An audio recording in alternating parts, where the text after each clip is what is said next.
Hello? Hello, Michael. This is Yes. Anthony. Hey, Anthony. How you doing, buddy? I'm doing good, man. How are you? I'm fan-freaking-tastic. Awesome, man. You want to get started? That's fine by me. Cool. Well, hey, Michael, I just wanted to know a little bit about your life before we get into more of the philosophy part. And tell me a little bit about yourself. Well, where do you want me to begin? Life's a long process. Specifically the part preceding getting into philosophy particularly. Okay, well, I was in prison for a variety of crimes that I started committing at a very young age. I was a criminal. There's no way around it. And I ended up in prison for 33 years. The primary offense for which I was in prison, but by no means the only one, was that I had a messy breakup with a girlfriend. She had a new boyfriend. I was jealous, and I had three of my friends break into his apartment and beat him up, and one of them stabbed him. And so I ended up in prison.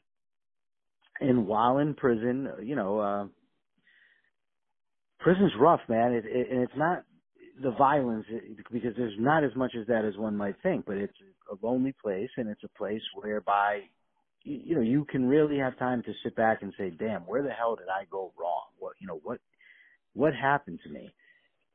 And so I just started to question, what do I want out of life? What would be better for me? What do I need to do? And so that's enter philosophy.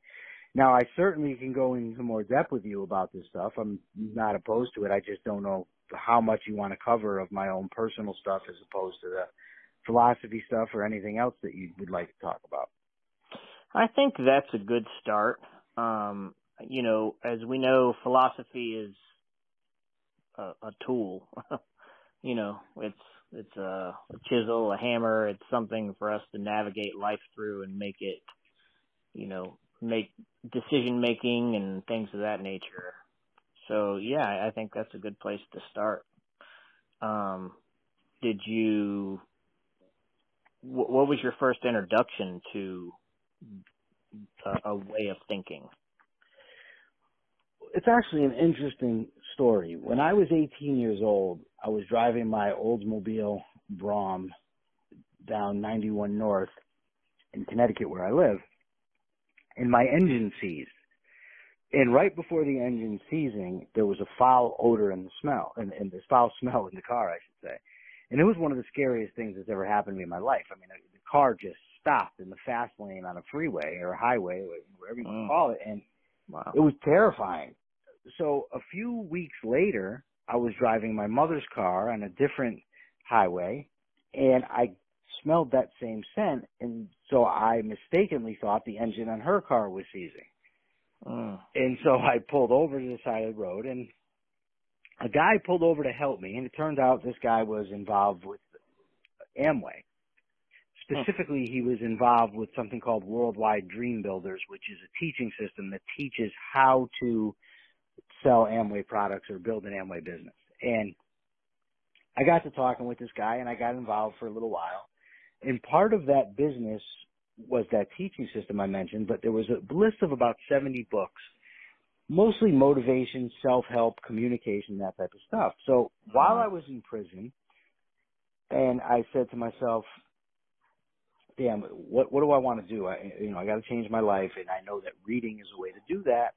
And so I contacted him and said, hey, would you mind, I'll pay you for them, but would you mind sending me the books that are on that reading list?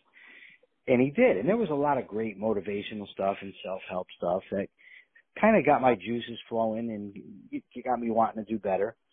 But two books in specifically that had nothing to do with self-improvement were Frederick Bastiat's The Law and Milton Friedman's Free to Choose. And nice. Frederick Bastiat introduced me to the natural rights tradition in philosophy and political philosophy specifically. And Milton Friedman inspired me a love of economics that I have to this day. And from that, I said, okay, I want to learn more about this stuff. And on the inside of Frederick Bastiat's book, The Law, there was an address for a place called the Foundation for Economic Education. And I wrote to them and I said, hey, listen, you guys got any information? I'm very interested in this stuff. I want to learn all I can about it. and they gave me a free year-long subscription to their magazine, which at the time was called The Ideas on Liberty. It was formerly the Freeman, and I think it went back to the Freeman after that, but at the time was Ideas on Liberty. And I read it, I devoured it, and I came across a lot of other economists. I've read Adam Smith's The Inquiry into the Nature and Cause of the Wealth of Nations. I read Thomas Sowell. And I came across laissez-faire books in there. They had an advertisement. And from there, I mean, I just kept reading Mises, Rothbard, Hayek, and ultimately I was led to read Ayn Rand. And Ayn Rand and Ludwig von Mises, I would say, had the two biggest influences on my thinking when it comes to, well, I'd throw in Bastiat too. Bastiat, Rand, and Mises when it comes to thinking about political and economic matters. Only one of those is easy to read, by the way. Yeah, well, Mises and Rand can be difficult. Rand's fiction I don't find so difficult, but the nonfiction certainly is tough. And Mises, yes, Mises is complicated. Yeah, to say the least. So you got really into that while in prison. How far and how long have you been on this journey? Well, this is going back to 1999, and wow. I changed my life for a little while, because even in prison I was doing drugs, sniffing heroin, smoking weed, gambling. But I changed for a little while, and I was reading the stuff I'm talking about, and then I backslid, and I started getting high again, started gambling again, but I kept reading. And eventually the vision I had of my future just didn't match what I was doing, and I had to stop. And so I just quit drugs, quit gambling, and kept studying. And Ayn Rand's ethics of rational self-interest was a phenomenal inspiration to me. One, because I thought it was, well, I still do, that it was accurate, that I accurately identified an objective moral code. And two, just the commitment to rationality and independence and productivity and total integrity. It's something that inspires me to this day. Oh, wow. That's awesome. What would you say is you've mentioned like it getting you out of bad habits and putting you on a different way of thinking. Can you give me an example of how would you consider yourself an objectivist? By the way, I guess we should establish that. It's a tricky question. I would say yes. I have refrained from calling myself such because ultimately whatever I call myself is irrelevant. How I live my life, how I think, what I do is what matters. And I haven't wanted to get into an argument. Like, I don't want to have to debate about whether I'm an objectivist or not. Like, someone comes along and says, wait a second, you disagree with Ayn Rand on this specific point, so you're not an objectivist. That is just not an argument that I care to have. I don't think it's productive, whatever. But yes, ultimately, when the rubber meets the road, I would consider myself an objectivist. Not a fan of the one true Scotsman fallacy, huh? No, and that's interesting that you brought that up, because I first came across that during my initial period of studying in a book called How to Think Straight by a guy named Anthony Flew. Mm-hmm. What would you say is a direct application of your philosophy in your day-to-day life, but also specific activities? Okay, well, that's a kind of a broad question, but I'll do my best to answer it. So, in Ayn Rand's system, man's life is the theory, is the standard of value. And my own life is the purpose of living rationally. So I judge what I should and shouldn't do based on what is best for me. Now, a lot of people say that they want to act in their own interest. So, for instance, when I was doing drugs and I was running around crazy, I thought, oh, yeah, this is in my interest to do. It's what I want to do. But just because I desire something or want it doesn't mean it's actually in my interest to do so. And from studying Ayn Rand and learning the virtues such as rationality, productivity, honesty, and the validation of those virtues, and the values, reason, purpose, self-esteem, I now apply those to my decisions that I make. So I have to think, okay, is this given activity in my long-term interest? So obviously, if somebody comes to me with a bag of heroin and said, hey, why don't you do this? I know it's not in my interest to do so. If I do one bag, I'm going to want to do another bag and then another, and it's ultimately going to destroy my life. I have no interest in destroying my life. I want to act in my own rational interest. So alcohol would be another instance, because since I've been out of prison, which is only about 9 months now, I have not been offered heroin. I have been offered alcohol quite a few times. I know that I am not a person that can handle one drink. I am going to want to get inebriated. That's going to really, and I'm going to want to do it over and over again. And that is going to be inimical to my life. I'm going to, first of all, by being inebriated, I'm not going to be thinking clearly, so who knows what kind of decisions I'm going to make. Certainly they won't be rational. But also the toll it would take on my body, on my relationships with others, on my productivity, it's just not in my interest to do so. So that is an application. Another application would be in terms of I do my podcast. And, you know, I'm interviewing people, and I know to do my best. I have to know how to communicate. I've had to learn communication skills, how to listen better. But I also have to prepare. In addition to applying my broad philosophy, I have to prepare for each individual guest. What's this person think? What have they written? What have they said? So that I can properly hold the discussion with whoever I'm talking. I have to put in the effort that's required to be my best and do my best. That's awesome. What would you, with your podcast, do you deep dive into main broad ideas? Sure. Do you also dive deep into, I guess the point of, how would you apply your philosophy to an individual policy, for example? The politics, I'm assuming that's what you're talking about, as you said, policy. So politics ultimately is derivative of ethics. So you first have to have an ethical theory in order to have a political theory. If you're just a utilitarian, then your ethics is utilitarian and say, okay, I want policy that's going to produce the greatest benefits, the greatest amount of people. That's not my philosophy. So Ayn Rand ties her theory of ethics to her theory of individual rights. And, you know, the rights are, the fundamental right is the right to life. I have a right to live. I have a right to not be killed by you, to not be harmed by you. And what do I need to maintain my life? I need to produce, and I need to acquire property, and I need to be free to do so. So I would have life, liberty, and property as my rights. So I would say it's a long, drawn-out process, but ultimately I have a right to defend myself in any of those situations. If you're going to violate my life, my liberty, or my property by means of physical force, I would have a right to defend myself. And I would say that if I wanted to, I could enter into an agreement with you whereby I defend your property. If you're not around, you defend my property when I'm not around. And we could multiply that over and over again until there's a million people doing it. At no point, however, would we ever acquire the right, no matter how many people we have, to go and take somebody else's stuff, to steal from them, to violate their life, their liberty, their property. Hence, you have the theory of government, and the purpose of government is of communal self-defense, collective self-defense. So then you say, okay, does a given policy of the government fulfill that function? Is it protecting rights, or is it violating them? And if it's protecting rights, then we should enact the policy. If it violates them, obviously we can't. So, for instance, you would take the war on drugs. Somebody wants to outlaw something like cocaine, right? Okay, the person doing cocaine is not violating anybody's rights. So by what right do we have to go interfere with his liberty to do so? We don't have it, so I would never pass such a law.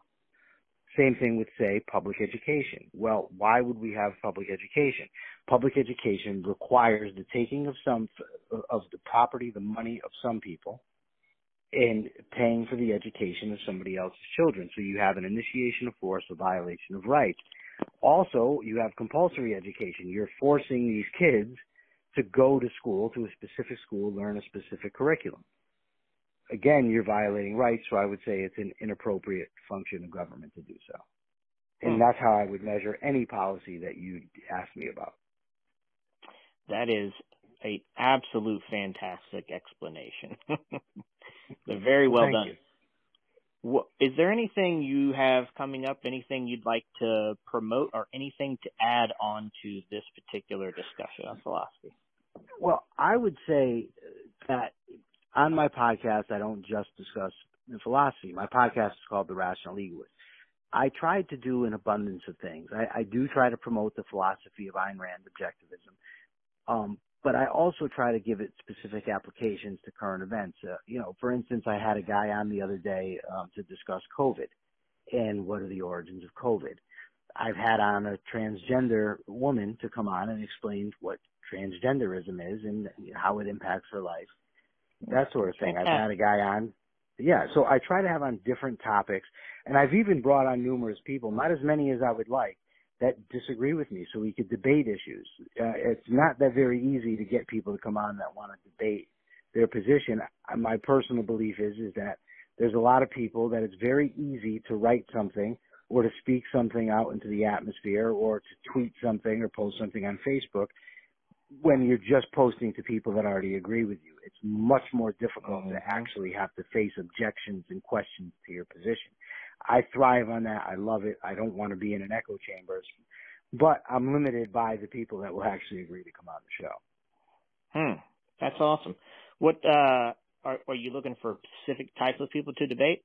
Like no, well, first of all, I have to think that they're honest. Like, I don't want to just debate with somebody that's just going to come on my show and be dishonest. But yeah, I like to debate with socialists, with liberals, with conservatives.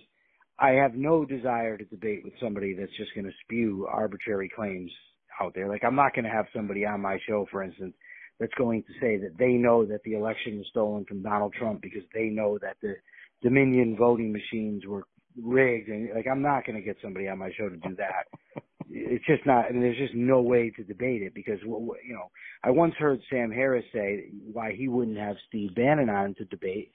And he says, well, suppose I have Steve Bannon on, and he says, what about the 20,000? I'm probably getting it wrong, the number, but the principle is accurate. And if Steve Bannon says to him, well, what about the 20,000 votes that were, ballots that were found behind the warehouse somewhere? And he says, the problem is, what if Bannon made that up as I just did?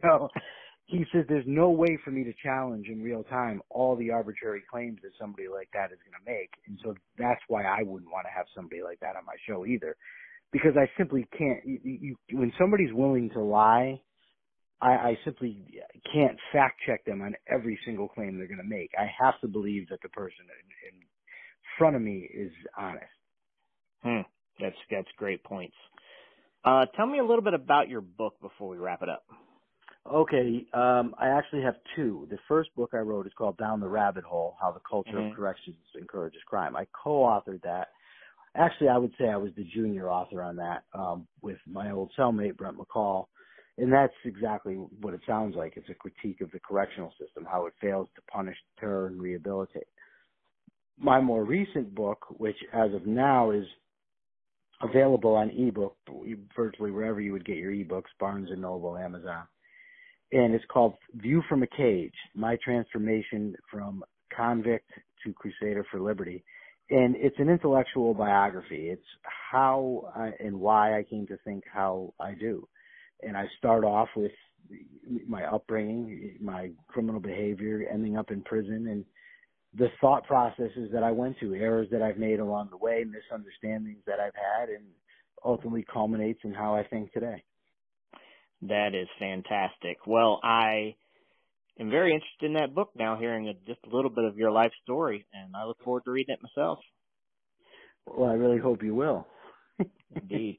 Michael, thanks so much for agreeing to this. Oh, no problem. Yeah, it was fun. It's always great. You're very articulate, which is fantastic because that's probably my biggest issue in talking about Ayn Rand with people is, her philosophy is straightforward, but when you say self-interest of any kind, it takes explanation, and you did a really good job. So. Well, isn't that interesting, though, how so many people hear self-interest and they automatically rebel against it? They don't want to hear about somebody that's actually going to take care of themselves and do what's best for themselves, as if that's presumptively evil. That's something in our society I think that we need to challenge, because every individual absolutely has the right, and I would say the ethical necessity to act in their own interest. Yeah. With religious sentiments and things being as it is, we have this draw towards martyrdom, towards altruism that Ayn Rand stands firmly against. And yes, and she spoke multiple times about certain religions being absolutely evil for the way that they make us view ourselves. And yes, yeah, it's taken a lot of, I come from a more religious background. It's taken a lot of explanation for me to get that point across to people. That this is actually a better way to treat other people than being a walking, breathing martyr for them. Yes, I wouldn't recommend martyrdom to anybody. Well, Mike, thanks so much, man, and hopefully we'll do this again. All right, thanks for having me on, buddy. Yeah. Bye-bye. Have a good night.